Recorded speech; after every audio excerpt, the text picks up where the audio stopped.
అనుదీప్ వ్యంగ్యంగా మాట్లాడిన తర్వాత ఆ వీడియోలు వైరల్ అయిన తర్వాత ఈ విధంగా జనసేన నాయకులు రామ్ చరణ్ గారి అభిమానులు మెగా ఫ్యాన్స్ స్టూడియోకి అయితే వెళ్ళడం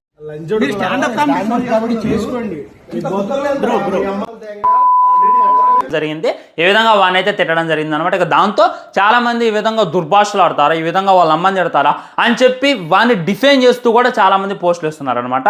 మరి వాడు చేసింది ఏంది, ఆఖరికి రామ్ చరణ్ గారికి పుట్టినటువంటి పిల్లగాలను కూడా వదల బాడీ షైమింగ్ చేసిండు. విడాకులు అంటే ఏంది భయ్యా, ఎవడైనా విడాకులు తీసుకోవాలి అని చెప్పి పెళ్లి చేసుకుంటారా?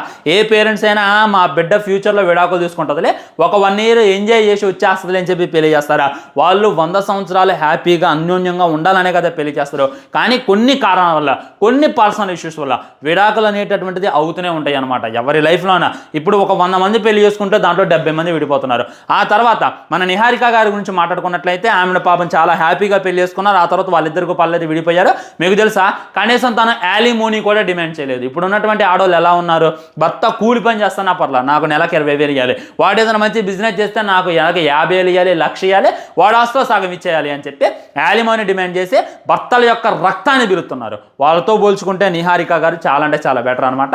అయిపోయింది ఏదో అయిపోయింది అని చెప్పి తన కెరీర్ ఏదో తను చూసుకుంటున్నారు, మంచి మంచి సినిమాని ప్రొడ్యూస్ చేస్తున్నారు, తన లైఫ్లో తను హ్యాపీగా ఉంటున్నారు. అది ఆ పర్సనల్ లైఫ్ని తీసుకొచ్చి రోడ్డు మీద పెట్టడం ఎంతవరకు కరెక్ట్?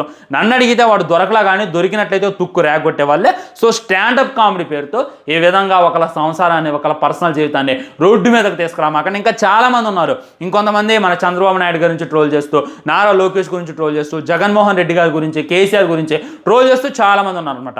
వాళ్ళ తిత్తి కూడా త్వరలోనే తీస్తారు, డౌట్ లేదు. వాళ్ళ గురించి ఆల్రెడీ ఫుల్ వీడియో చేశారు.